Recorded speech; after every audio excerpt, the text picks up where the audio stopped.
안녕하십니까. 코로 세상을 여는 백세호흡 전문가 한의사 이태원입니다. 온라인 쇼핑 시대에 필수적으로 따라오는 게 있습니다.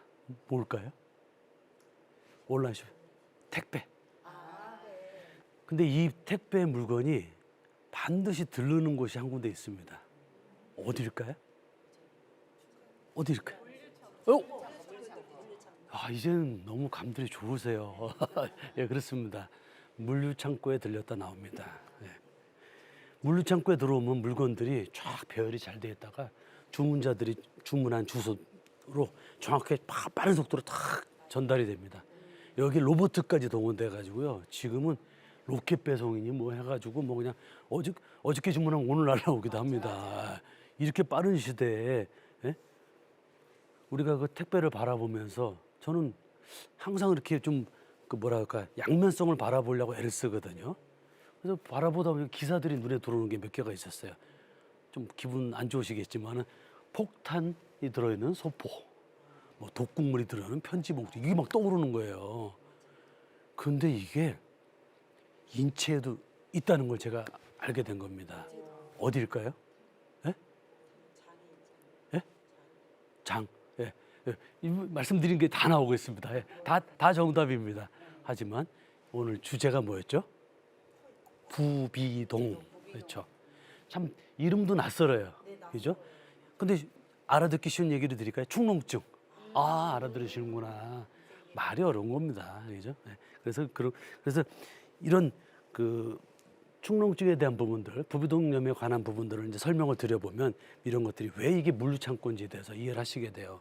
그 코뼈는 여러 개의 뼈로 돼 있다고 말씀을 전 시간에 드렸는데 보시다시피 이게 전두동, 사골동, 저평동, 상악동 이렇게 말을 합니다. 여러 개의 뼈로 되어져 있어요. 그래서 이렇게 네 개의 뼈로 네 종류의 뼈로 되어져 있는데 실제로 이 개수는요 18개까지도 나옵니다.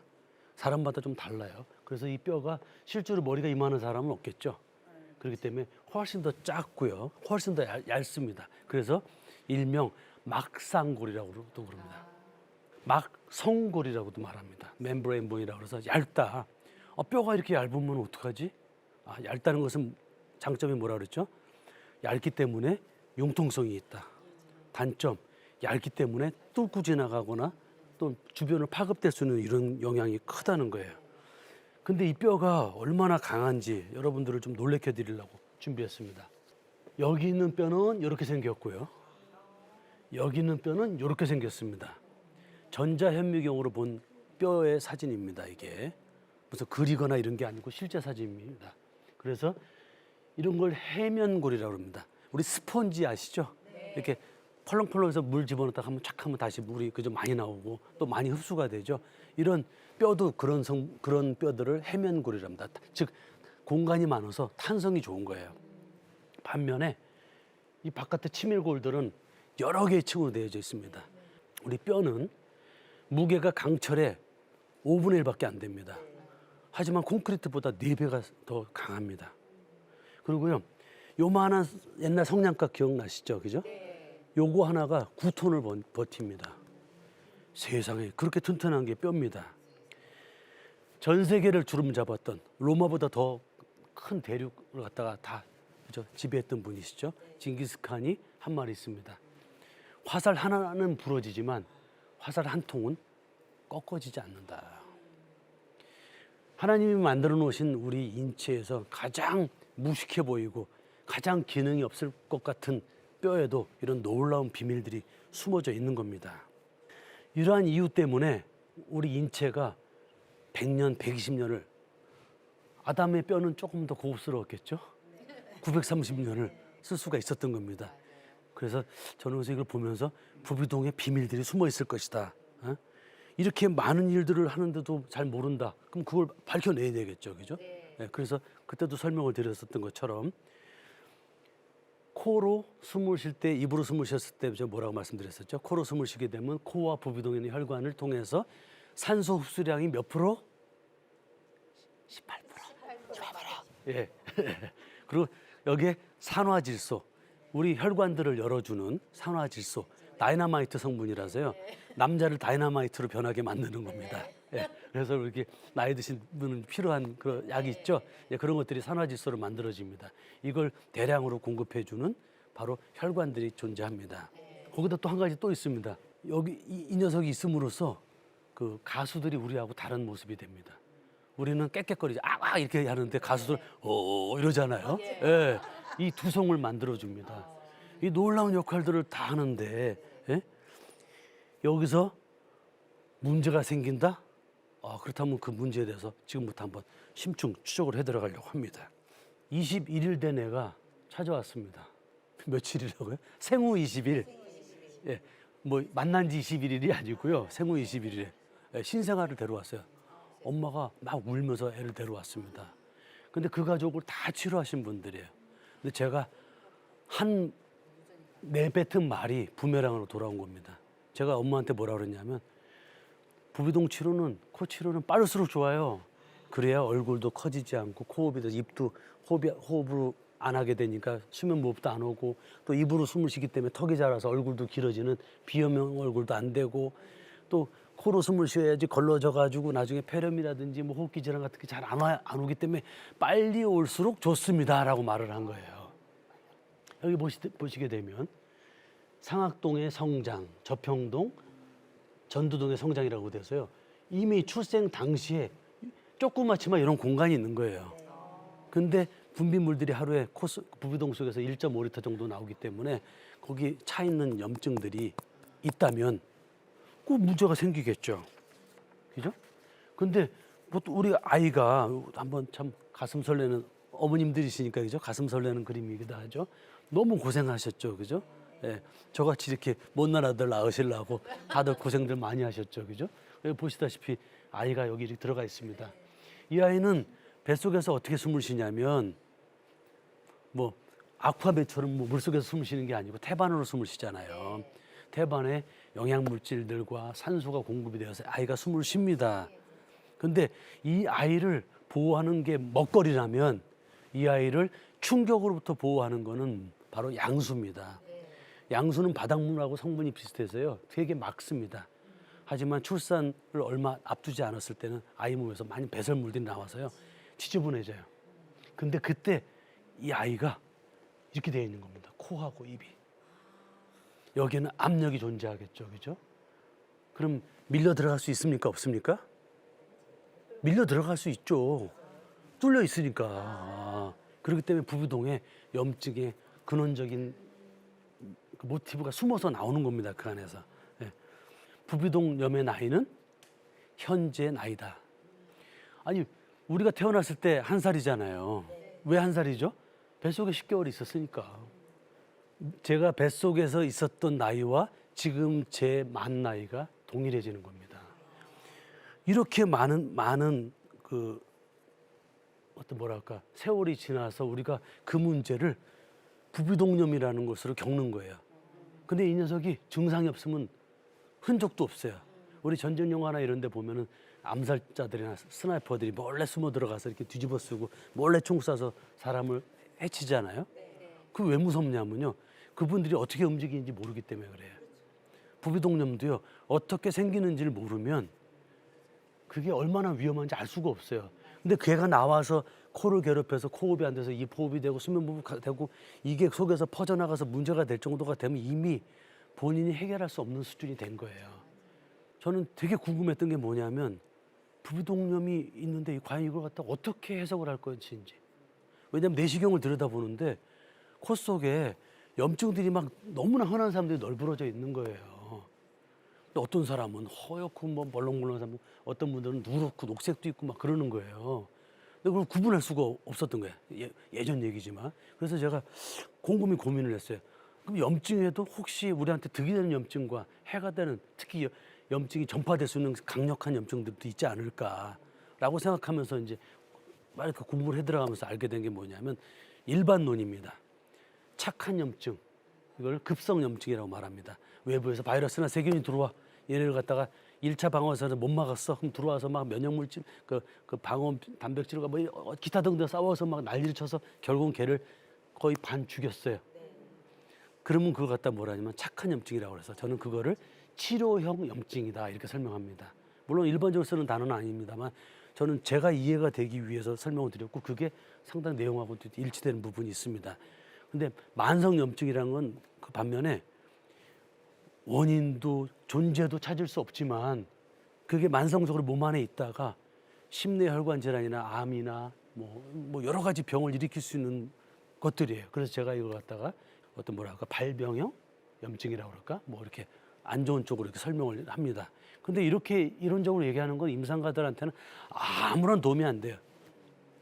아니 예쁜 여자분들이 계십니다. 이거하고 이 예쁜 여자분이 저하고 친한 분이고 제가 잘하고 제가 아끼는 분이 느낌 다르죠? 네. 그죠? 그거에 대한 실체를 보자. 실체 뭔 말인데. 그래서 연구를 막 해서 들어가 봤더니 쉽게 구분이 되는 거예요. 외부에서 세균도 들어올 수도 있지만 우리 코 안에도 3천만 마리의 공전 세균이 있다고 말씀드렸잖아요. 그죠? 부비동 안에도 있습니다. 거기에 원래 타고난 현재 나이만큼 염증의 뿌리들이 있고 하루에 1.5리터 콧물이 나오는데 이 코 구조가 망가져서 추구가 막혔어. 그럼 쌓였다가 나온 거거든요. 배어서. 그 안에서 생기는 염증은 외부에서 세균들이 많이 들어가지 않습니다. 왜냐하면 추구가 막혔기 때문에. 그럼 공전 세균에 의해서 만들어졌기 때문에 제가 착한 염증이라고 그래요. 진짜 착해. 왜냐하면 걔는 다른 사람을 괴롭히지는 않아. 다른 부분들을. 그래서 특징이 있어요. 맑고 그다음에 하얗고 점성이 적어요. 그 반면에 외부에서 바이러스나 세균이 팡 들어오잖아요. 그럼 염증을 딱 빼면 염증이 노랗거나 녹색이나 막 끈적끈적합니다. 왜? 이 유해균, 유해 바이러스거든. 그래서 독감 같은 거 걸리거나 막 심한 감기로 고열로 고생하고 온 분들 치료하면요 안에서 염증이 막 진한 염증이 나옵니다. 그래서 그걸 저는 뭐라고 붙이냐면 나쁜 염증이다라고 설명을 드립니다. 근데 이 염증들이 중에서 특히 나쁜 염증들이 안에 있으면 100년을 못 가요. 왜냐하면 우리 몸이 박살 나니까 다 망가지니까. 그럼 그거에 대한 부분들을 한번 지금 설명을 잠깐 드리려고 그래. 그래서 제가 맨 처음에 말씀드렸던 염증은 부비동염은 뭐다? 우리 몸의 염증 물류 창고다라고 설명을 드렸어요. 그래서 그 부비동에서 차 있던 염증들이 퍼져나갑니다. 그 퍼져나갔을 때 눈으로 가면 뭐라 그랬죠? 뭐 결막염, 각막염, 뭐 말봄샘염, 뭐 유루증, 안구건조, 뭐 귀로 가면 귀 따갑게 들으셨죠, 그죠? 네. 그래서 그 얘기는 넘어가고요. 우리가 정말 모르는 것들이 있는 거예요. 바로 부비동이라는 뼈가 여러 개의 뼈로 형성되어 있다고 말씀드렸죠. 특히 안면골은 15개인데 9종이고 얘네들이 연결되어 있는 거예요. 그래서 뼈와 뼈들이 만나서 초자유리 연결 결합을 하고 있지만 실제로는 얼굴뼈도 그 1에서 2mm 정도 움직입니다. 같이. 그 얘기는 뭐죠? 뼈에 유격이 존재한다는 뜻이죠. 압력이 센 염증 상태가 되면 어떻게 될까요? 글로 염증이 배어나가서 그게 귀로 가면 정말 내염, 소리를 들을 수 없는 그다음에 균형도 잡을 수가 없어요. 전정기관, 세방고리관이라고 말하죠. 그런 데이 망가져가지고 걸을 수가 없는 막. 그다음에 순간적으로 막 이석증이 너무 세게 와가지고 막 어떻게 삶 자체가 불안해지는. 그다음에 눈 주변으로 가면 안화주의염. 여기 눈입니다. 여기 눈꺼풀. 그다음에 안화봉화증염. 눈에 있는 혈관을 비롯한 주변 애들. 안화 골막하 농양. 안화 농양. 그다음에 해면정맥동 혈전이라고 해서 요 눈으로 가는 혈관이 나오는 근본 여기가 망가집니다. 이러면 그냥 실명이 되는 거예요. 이런 것들은 안구 돌출이라든지 뭐 눈에 각종 문제를 일으킨다 그러면 거기에 이게 또 여기 보시면 전두동 아까 말씀드렸죠. 이마에 있는 앞이마 동굴. 여기 있는 뼈의 골국 사이로도 염증이 전이돼서 이런 염증 농양은 염증 폭탄입니다. 염증인데 염증이 아주 고농축화돼 가지고요. 어디 공간이 확보가 되고 수분이 되면 좀 팽창하고 퍼져나갈 수가 있어요. 그래서 사람을 생명을 뺏어갑니다. 무섭습니다. 그다음에 혈관을 통해서 정맥을 통해서 역류돼서 들어가서 이렇게 문제를 일으킬 수 있는 거예요. 이 많은 문제들을 한 군데서 간다는 거죠. 마치 택배 물건들이 여기 와서 다 몰렸다가 정확하게 원하는 장소로 가듯이 가장 취약한 곳으로 퍼져 들어가서 거기서 강력한 염증을 일으킬 수 있다는 거예요. 근데 이렇게 된다면 어떻게 될까요? 그죠? 무섭죠? 근데 잘 모르세요. 그래서 어떤 환자분들은 저보러 이제 부비동 전문가다, 부비동 박사다 뭐 이런 말씀들을 많이 주시는데 뭐 듣기 나쁘진 않습니다. 왜 어떤 병에 대한 부분들을 갖다 이렇게 그 강력한 병이지만 몰라서 많이 당하는 것을 예방해 드릴 수 있기 때문에 많이 좀 이렇게 알려드리려고 애를 씁니다. 그렇다 그러면 이제 여태까지 좀 무서운 얘기 많이 들었잖아요. 너무 무서운 얘기를 끝나면 너무 좀 뒤끝이 좀 어렵잖아요. 그래서 다시 얼굴로 돌아옵니다. 다 이쁘시잖아요. 제가 볼 때 다 이쁘시거든요. 이 이쁜 얼굴이 과연 어떻게 유지된다고 처음에 말씀드렸냐면 다른 뼈는 몇 살에 성장이 멈춘다? 19. 19하고 20하고 차이를 느끼시는데요. 예, 예. 그렇죠. 20세 거의 전후에서 멈춥니다. 근데 얼굴뼈는 몇 살까지 성장한다고요? 70이다. 너무너무 중요한 얘기예요. 근데 우리 몸의 조직이 쓰여지고 나면요, 다 소실이 됩니다. 복제라는 게 그거잖아요. 우리 몸의 세포들을 쓰고 나면 버려집니다. 쉽게 설명드릴까요? 때 밀러 가시면 때 나오잖아요. 각질이라는 게 뭐예요? 고전에는 피부였던 애들이에요. 조직이었던 애들이에요. 얼굴 뼈도 마찬가지입니다. 사용되어지고 나면 그 소실된 부분을 해소를 못하면 그만큼 들어가야 되는 겁니다. 근데 그거를 코와 부비동에 있던 염증 내막에 있던 산화질소가 많이 나와서 그래서 입으로 숨을 쉬는 것보다 코로 숨을 쉬면 6배가 많이 나오거든요. 그러니까 훨씬 더 많아지기 때문에 많이 들어가서 그런 것들이 바로 얼굴뼈에 소실된 부족분을 채워 넣는 거예요. 그러니까 7, 80이 되신 어르신들, 어머님들, 그죠? 우리 이웃에 계시는 귀한 분들이 얼굴을 우리가 알아볼 수가 있다는 거죠. 근데 이것을 망가뜨리는 게 뭐라고요? 부비동염증이라고요. 그렇기 때문에 부비동염증이 오랫동안 쌓여 있을수록 얼굴도 점점 빨리 노화되고 이유 없는 수많은 병들에 시달려서 왜 그런지도 몰라. 근데 가끔 돌아가시기도 하고 그다음에 너무 아파서 병 들어가기도 하는 그런 문제들이 생겨난다는 거예요. 그래서 저는 뭐 마지막으로 여러분들에게 이제 드린 말씀이 모른다고 없는 건 아니다. 안다면 그 아는 것에 대한 합당한 어떤 퍼포먼스가 있어야 된다. 그것을 우리가 이제 흔히 이제 치료라는 부분으로 설명을 드리지만 그게 어떻게 오해를 하시는 분들은 뭐 아니 뭐 강의한 내용이 뭐 치료를 유도하기 위해서 그게 아니라 몰라서 치료를 못하는 분들이 더 이상의 문제들을 쌓아서 현재 나이가 20이 아니라 현재 나이가 80일 수 있다는 거죠. 그래서 여러분들이 그 사랑하시는 분이 계시잖아요, 그죠? 그분하고 한 방을 쓰기 위해서라도 코호흡, 코의 문제를 정확히 이해하는 것. 단순히 그냥 코고니까 가서 미워가지고 한 대 줘봤거나 코고니까 그냥 그 쿠션으로 얼굴 덮지 마시고 그 사람 살릴 수 있는 방법들 같이 연구해 보시면 어떨까라고 생각합니다. 저는 코로 세상을 여는 백세호흡 전문가 한의사 이태훈이었습니다. 네, 이번 시간에 부비동염에 관해서 유익한 강연 잘 들었습니다. 방청객 어머님 질문 있으신가요? 네. 네, 우리 언니가 부비동염이라는 그런 병이 있어서 엄청 불편해하거든요. 병원에 안 가고 집에서 치료할 수 있는 방법이 있을까요? 치료는 아니라 하더라도 관리가 가능합니다. 제가 아주 쉬운 비유를 해드릴게요. 그 세면대 밑에 보면 하수구가 있죠. 위에서 물을 쓰시면 그 물이 하수구로 내려갑니다. 이 세면대를 부비동이라고 생각하시면 되고요. 요 아래 내려가는 하수구에 있는 부분을 코라고 생각하시면 됩니다. 물론 코를 잘못 풀어서 역류가 되기도 하지만 막히면 물이 역류가 되기도 하잖아요. 그래서 요 부분을 갖다 회복시키기 위해서는 어디를 회복해야 된다? 아래 하수구를 잘 뚫어줘야 된다.